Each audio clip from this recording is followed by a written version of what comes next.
Good evening and hi.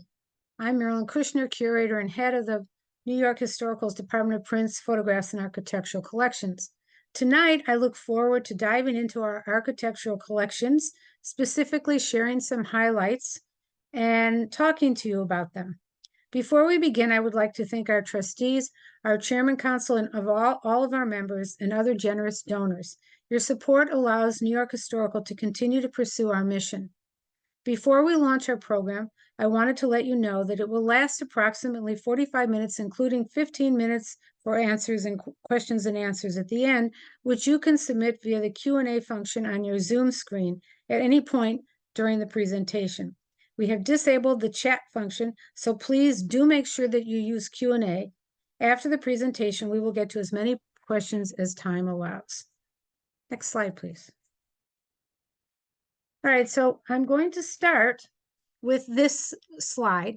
It's a very early drawing of a fort that is in the collection, and the image on the right is as simplistic, but it's an image from the 21st century. So we're going to start with the early 18th century, maybe late 17th century, and go all the way to the early 21st century. Next, please. So as you can see here, this drawing on the left is a drawing of Fort George in the city of New York, which was on the southern tip of the island. It was from an original map that was created in 1774, and we have this copy of it, which is dated 1817. So it's still pretty old. And on the right, we have Michael Rod's original plan for the World Trade Memorial that he did the week of the week that it was the week of September 11th, just sketching it out originally on a napkin. And here you can see that he's already thinking about two waterfalls, but in this image, those waterfalls were in the river. Obviously, they didn't end up in the river, they ended up on land, but his thinking was already right when the disaster happened. He already had an idea of what he would want to do, and eventually he was able to realize that plan. So we'll get to Michael's plan at the end of the lecture. We're going to work ourselves up in terms of the dates. Next, please. So here again, I have, and you can see more plans of forts. And we have tons of plans of forts. Some we know where they were, some we don't know. Some are copies, still copies that are a few hundred years old. On the here you see on the left, Fort Wagner from South Carolina. It's undated. In the middle is a plan of the plan of Fort George in the city of New York. The original, as I said, was done in 1774. And on the right is an unknown. We don't know who did this, but it's a drawing of a fort in Santo Domingo, which is in the Dominican Republic. The Fort George fort, which is located on the southern tip of this Manhattan Island, stood where the Custom House now stands. It was destroyed eventually in 1789 because it was a British fort, and it represented British power. So New Yorkers obviously didn't want that around after the Revolution. So in 1789, as I said, it was destroyed. The drawing of the fort in Santo Domingo was done when the Spanish possessed that area.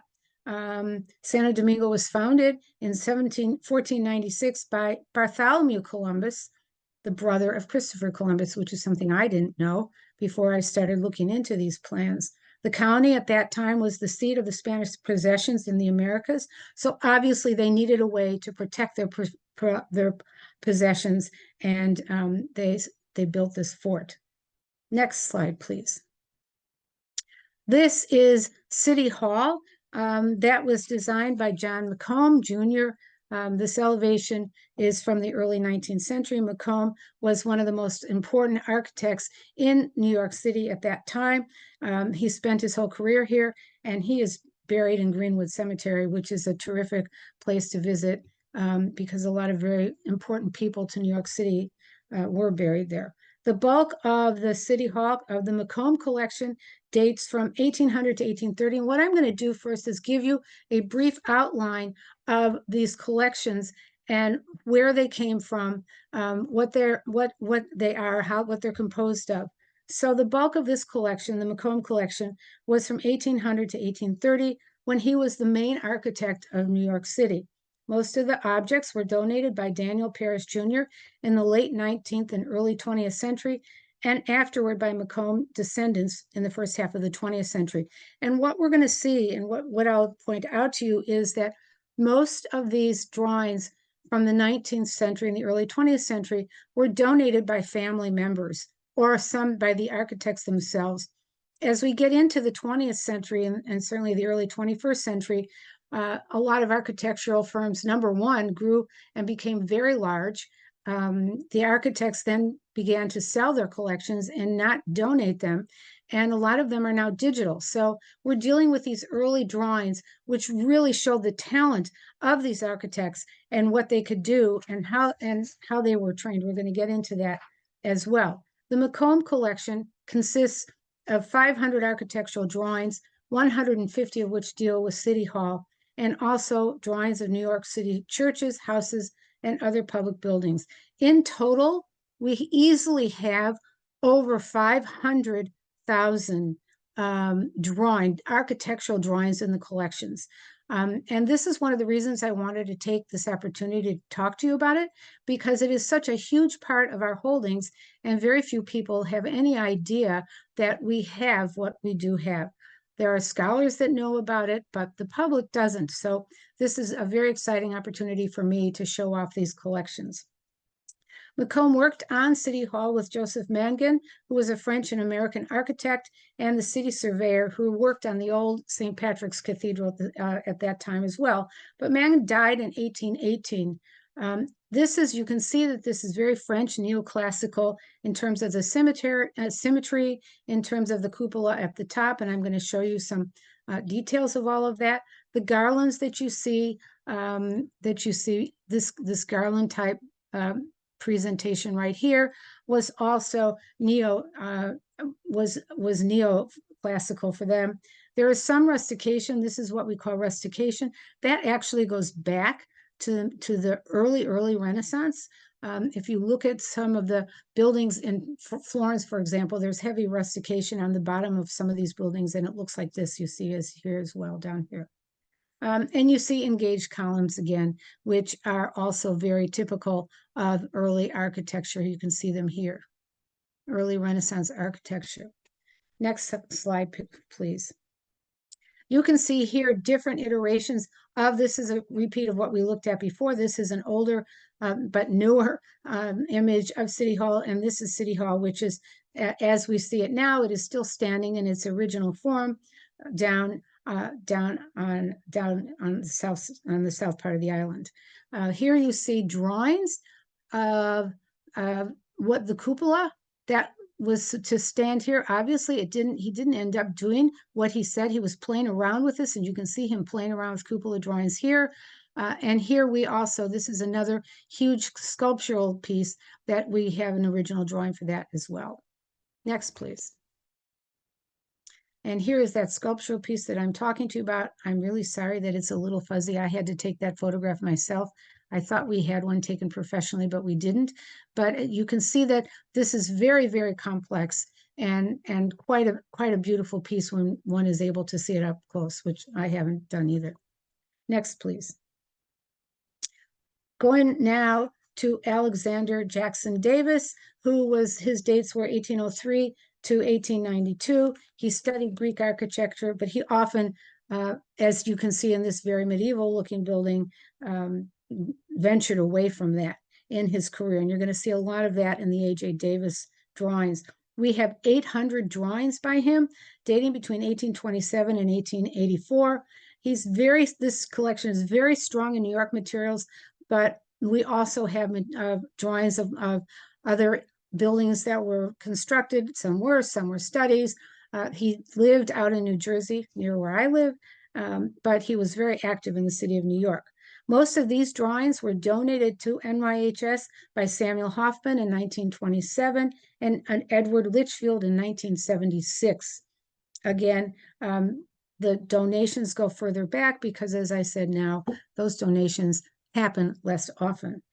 He did what A.J. Davis did was many, many, many architectural drawings and renderings. He did watercolors, gorgeous watercolors, which I'm going to show you, state capitals of Indiana, North Carolina, Illinois, and Ohio, and the New York Custom House. He did not receive the final commission for the Custom House, but he did some great drawings of it in terms of trying to get into the competition. As I said, many of these buildings were not built. Some were, some weren't. This one was. Next, please.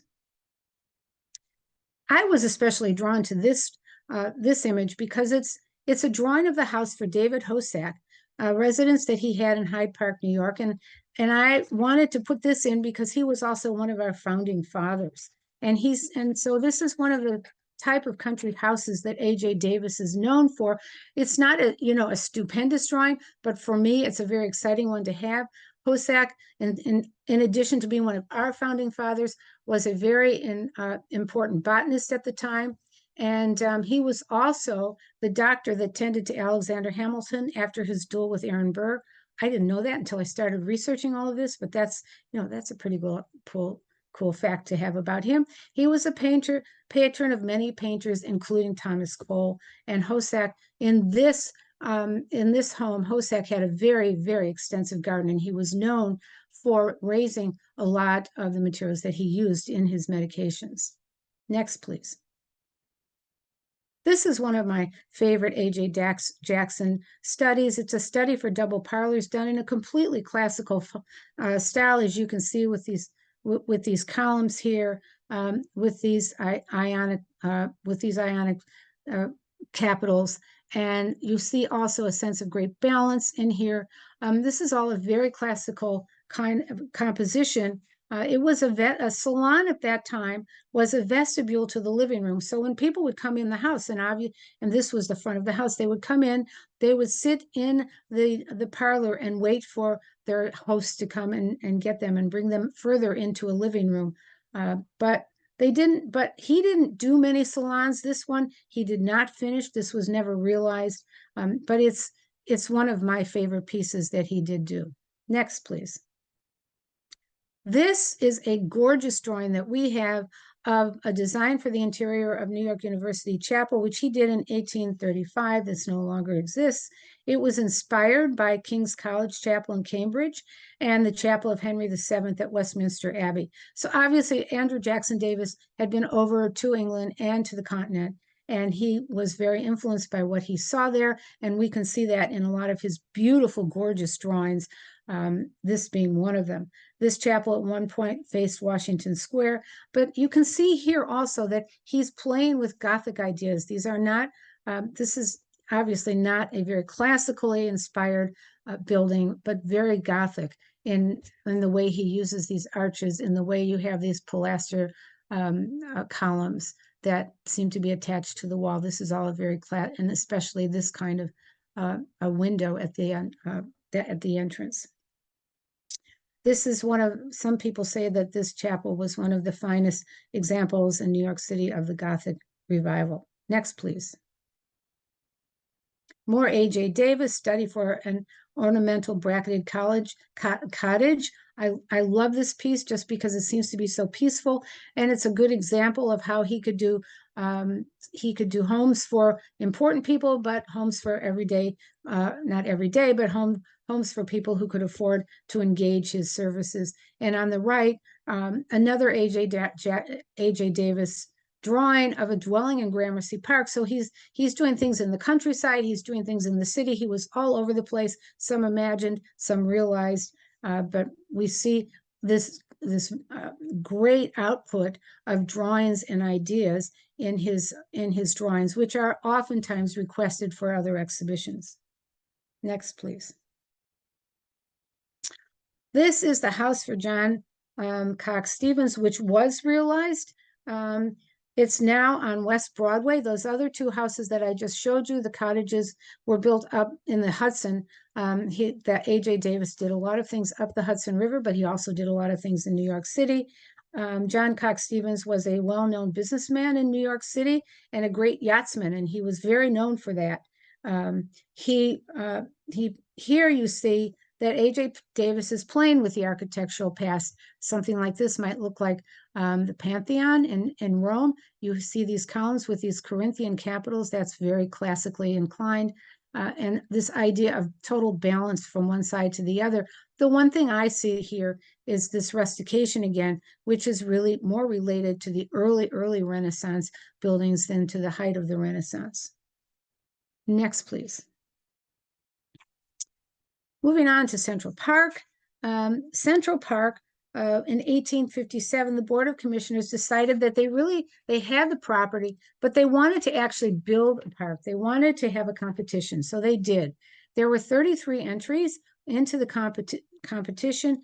Only 5 drawings survived, and we have 3 of them. The drawings had to have a parade ground, a drive, 3 ball fields, a skating rink, a grand fountain, observatory, flower garden, music hall, and 4 roads across the park. And there were lots of different ways that people, that some of the architects used all those components. Some were very classical, and some were very romantic in the way they saw the park. Ville was the engineer-in-chief of that area at the time, so he knew a lot about the land drainage, and you can see a lot of little details of the land in his drawing. The drawing covers the area from 59th Street to 106th Streets, which is what the original park was, and it shows many of the drawings will show reservoirs, roads, and outcroppings. Next, please. This is the Warren plan for Central Park, and you can see that it is very, it flows. It's not tight and it's not classical. He has transverse roads in here, which he had to have, but it's the natural topography that he is considering here. And it doesn't, some people said, well, it might have been a great park, but it didn't look very walkable. It's hard to tell from this drawing, but that's quite possible. Next, please. This is the John Rink plan for Central Park, again, dated 1856, and the story behind this came in when I first arrived here. I did not bring this in, but it was found by somebody in an attic outside of New York City. And the person who found it realized quickly what they had. And this really wonderful drawing, ended up here at NYHS. But this is completely different from the other 2 drawings that we've talked about, because this is very tight. It's very constructed. It's very geometric. And it is much like Versailles, which was the European standard at the time. In the middle, you can see a parade ground. This also had place for an artillery shooting ground. So all obvious what happened, none of these men did receive the final, did finally do the layout of the park, which went to Olmsted, who built parks across the country, not just in Central Park, not just in New York City, but this happens to be the famous one by Vaux and Olmsted. We don't have that plan. That plan is with Central Park Conservancy. Next, please. These drawings are by Jacob Korn, and he worked for John Snook, and that collection came to us in 1953. It was the gift of the estate of John Snook. Again, we have the relatives giving us all of these drawings. They didn't know what else to do with them, and we began to develop a reputation for taking architectural drawings. John Snook was active. He was alive between 1850 and 1901. And as I said, here you have Jacob Korn doing elevations. These are elevations of Henry Street. So they were also designing buildings from the Lower East Side, which is why I put that photograph up in the corner, the top corner. And you can see that kind of a building, those kind of buildings that were down on the Lower East Side, the tenement buildings, were designed by some of these architects. The John Snook collection includes 60 boxes of 25 or 2,600 architectural drawings. It's huge. And the firm designed hotels, homes, and warehouses, and here tenements. You can note the colors, especially on the right-hand plan. And there have been books written about the use of color in architectural drawings, but in some of these drawings, the color actually was indicative of the kind of materials that were going to be used in the construction of the buildings. Next, please. This is the George Post collection, which is huge and important in terms of our holdings. Again, this was the gift of the George Post family in the 1950s and again in the 1970s. We have hundreds of drawings and photographs, letters, and journals. He was one of the favored Gilded Age architects. He also did a lot of works outside of New York City. He designed the Wisconsin State Capitol, but he also designed the Center for Brooklyn History, right, which is in Brooklyn Heights, and the Williamsburg Savings Bank. Next, please. This is a drawing that George Post, it's a presentation drawing. He did not win. He did not finally get this, wasn't able to do this, to realize this drawing. The drawing is realized, the building is realized in the upper left-hand corner. That's a postcard of the New York Clearinghouse. But again, you can see here he's being very whimsical in his ideas. We're in the late 19th century now, so he is drawing again on very classical ideas with this kind of with this area here that is filled in with sculpture such as we see on the Parthenon. You see these engaged columns here. Again, this idea of rustication on the first floor, which goes back, as I said, keep saying, to the early Renaissance. So this is almost, I mean, this is obviously not a very Renaissance or classical ideal. So we're dealing with a lot of different kinds of architecture in this rendition, which I think is a delightful drawing, even if you did not get the commission. Next, please. I could go on and on about this. This is George Post's drawing for the Cornelius Vanderbilt house in 1883 to 93. The original house was built in 83, and then Cornelius Vanderbilt renovated the house and tore down the rest of the buildings that were on Fifth Avenue between 56th and 57th Street. And he built this huge house that stood until 1926. So it was not up for very long. It had over 100 rooms. They employed almost 40 people in help. And in some of these drawings, you can even see the help here. You see the help right here. This is their art gallery. This is the very famous Moroccan room, the Moroccan smoking room for Cornelius Vanderbilt and his male guests that would come in. And this lighting fixture here has been is still around. I think somebody told me that it is in Kansas City right now.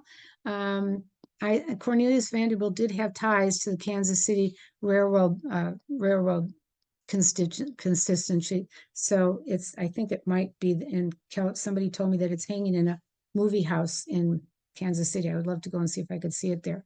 At any rate, so this is the very famous gallery, which also doubly served as a dining room. And then here you can see all of some of the rooms. As we go up, there is a pool room up here. There was a playroom for the children. And this is the front area here. This was the receiving area. This was not the main entrance. They only used this entrance when they had big parties and important events. Next, please. Another view of the building. It's a cross section, obviously, and this is the main. This was the main party room, and it was this huge reception room where they had big dances and concerts. Here you see, I'm going to show you this area, and this is the porchoir, but there are gates there that are now at the northern end of Central Park. Could I have the next slide, please? And here you have the drawing of the gates, and some of you might recall seeing that at the northern entrance. So that of Central Park, that has been preserved, but very little from this house has been preserved. Vanderbilt only lived in this house for a few years, and after he died, his wife stayed there until 1926, but she couldn't afford to keep it up. It was just her living in this huge house with 37 servants.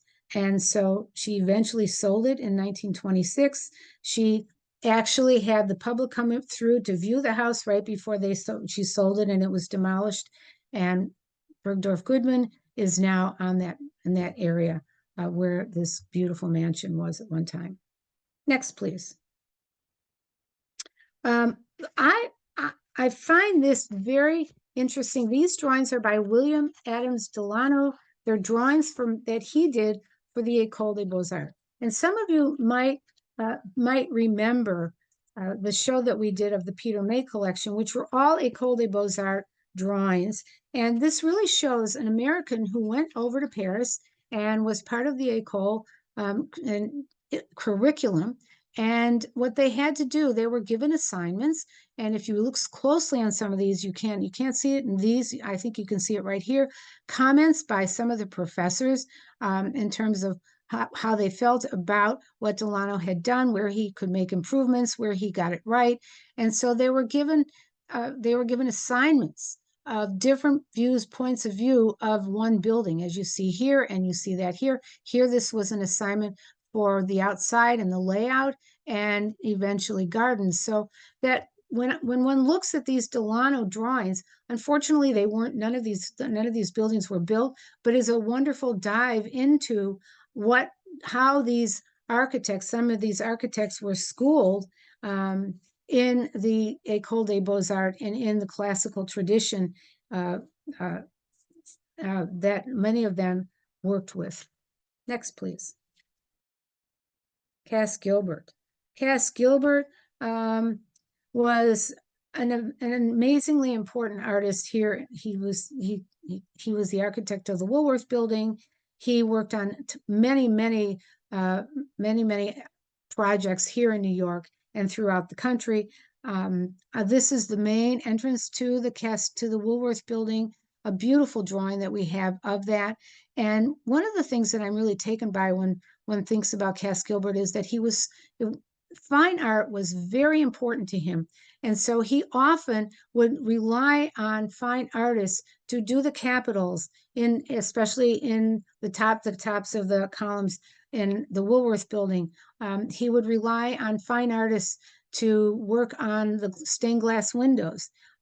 He would rely on sculptors to work on the columns as well, or other architects. So this idea of the fine art was so important to what we look at when we deal and look at Cass Gilbert buildings. Next, please. And this is a wonderful example of that. There's a swimming pool in the basement of the Woolworth Building, and it's been renovated, but it doesn't look like this. This was Cass Gilbert's rendition of what he wanted the pool to look like. They never did this, but you can see here, he's really relying on the classical Roman ideal here. Even when you see these garlands that are here used as articulation, and again, the pilasters here, even this kind of an articulation, he was looking back to Roman examples. It would have been, and marble everywhere. This was never realized, but it would have been an absolutely gorgeous space within the Woolworth Building. Next, please. Cass Gilbert also designed the United States Supreme Court building, which I didn't know until I came here and started looking at all these terrific drawings. And we have drawings of the judges' chambers. We have drawings of the courtrooms. I brought this drawing in because to me, it really shows how Cass Gilbert was able to show the importance of the Supreme Court building. And he was able to put this building, which is on a trapezoidal piece of land, which a lot of people don't know, and designed it in a classical Roman style it sits way above the street as a way of really emphasizing the importance of what this building was about, and how he wanted people to feel a sense of reverence when they walked into the Supreme Court building because of the business that was going on in the Supreme Court. Next, please. But a lot of people don't know about this, and I was talking to people earlier today about this. This is the Essex County Courthouse out in New Jersey. It's a 10-minute walk from the path, and would be a great trip to go there and see this. It is designed by Cass Gilbert, and you can see this sense of classicism and equality. And again, he's got it up on a hill, this building, but inside you can see it's gorgeous, and you can all of these, the pillars, this whole thing has been renovated within the past 10 or 15 years. And you can also see, yeah, okay, thank you. Up here, this is this drawing here by Edwin Blashfield. And it's interesting because it's another example. I told you that that Gilbert liked to rely on important artists to articulate his buildings, and he actually had Blashfield draw this, and it is represented here on this pillar here. And I tell the story because I live out in New Jersey, that when I was called for jury duty, we were taken into this building, and they were waiting for us to go into the courtroom. And I started talking to everybody about the building and about Cass Gilbert and about how art was so important to him. And I kept going. I don't know that everybody was listening, but it was fun to finally see it in person. And it's well worth a visit out to Newark to see this because it's just absolutely gorgeous. Next, please. Okay, McKim, Mead and White. This was a gift of the White family in the mid-20th century. It is a huge collection. It consists of 677 boxes, 13 drawers, 15 shelves of bound volumes, over 1,000 rolls of architectural drawings, 700 boxes of correspondence, ledgers, bills, cash books, contract books. It's one of the biggest collections of McKim, Mead and White in the country. There are also McKim, Mead and White treasures up at Columbia University. But this is one of the stars of our collection. And I think about 10 or 15 years ago, our conservator, Alan Balicki, took the drawings and conserved them all and put them on enrolled storage. That's been seen by many conservators who will come and look at what he did and really conserve these drawings so that people can now, we know what we have. It's all documented, and we have people coming from all over to see these drawings, which are absolutely gorgeous. We have beautiful drawings also of the Morgan Library ceiling, the Morgan Library itself. Some of those drawings have been borrowed by the Morgan Library for exhibitions. So this is a real star collection of our architectural collection in NYHS. So here you see the Gould Memorial Library uptown, part of NYU. Next, please. Well, let's go back a minute. Okay, so here you see a drawing of the library, and you see it realized here, and here you see, and the interior. And it's gorgeous. I had an opportunity to go into it. One of Sanford White's relatives was able to take me through this just a couple years ago, and the majesty of the interior spaces of this building are overwhelming, and the beauty of the building and what it must have been back when it was built is still very evident.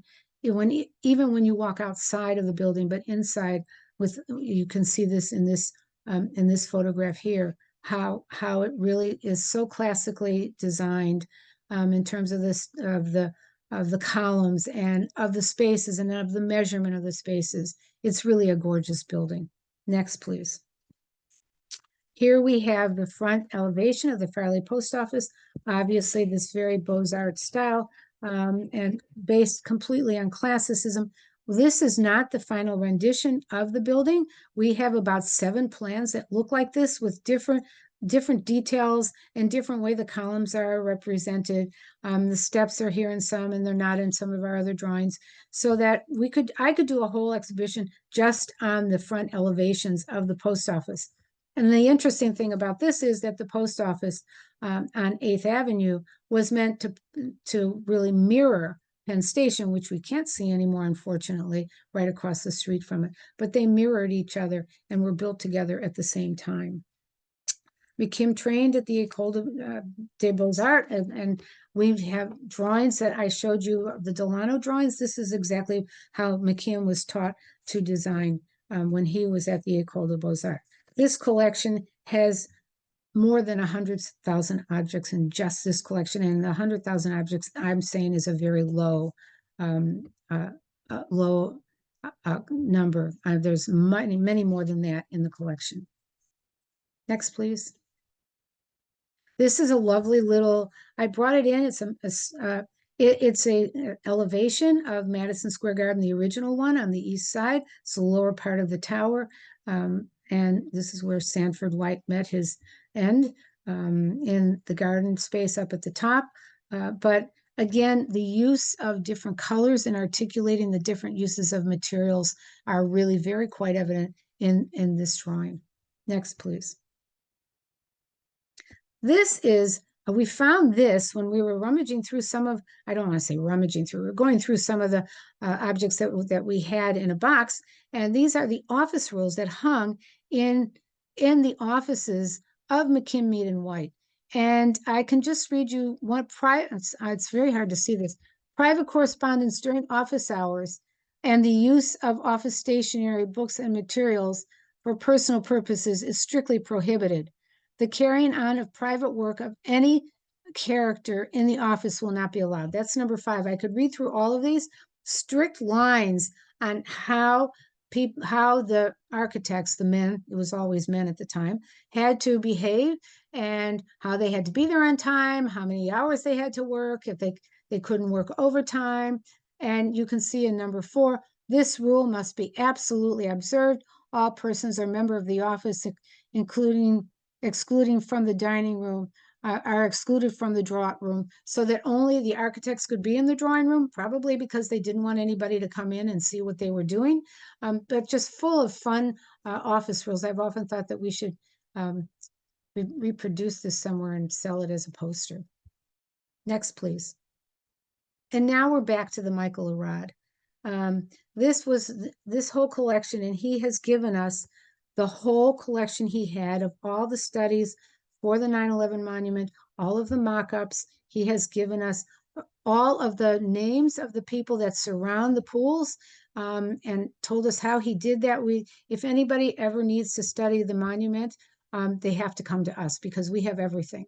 So up on the top left, you see the drawing, that original drawing that he had, which was realized on the bottom as part of the gardens. And you can see the larger drawing, which is talking about the engineering, or looking at and examining and exploring the engineering of the actual pools themselves and how they were going to put that together. But there are so many beautiful things in this collection and so many important drawings in this collection. And this was actually donated to us by Michael. And it came in a few years ago.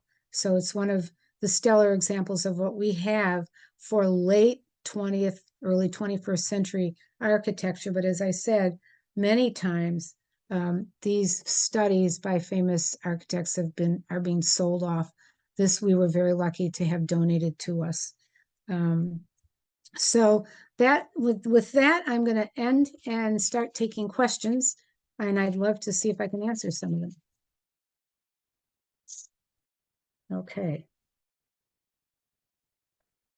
Okay, one of the questions of the over 500,000 architectural drawings in our collections, what percentage have been digitized? I wish I could say a lot, not very many at all. It costs, it takes a lot of money to digitize these collections, and we would love to do that, but not much of it has been digitized. Sometimes we will digitize things where, let's say somebody wants to borrow a drawing, then we'll make a digital example of it, but most of it is not, which is why some of the photographs that I showed you look very amateurish because I took them. So not a lot of the collection has been digitized. Let me see if there have been any others.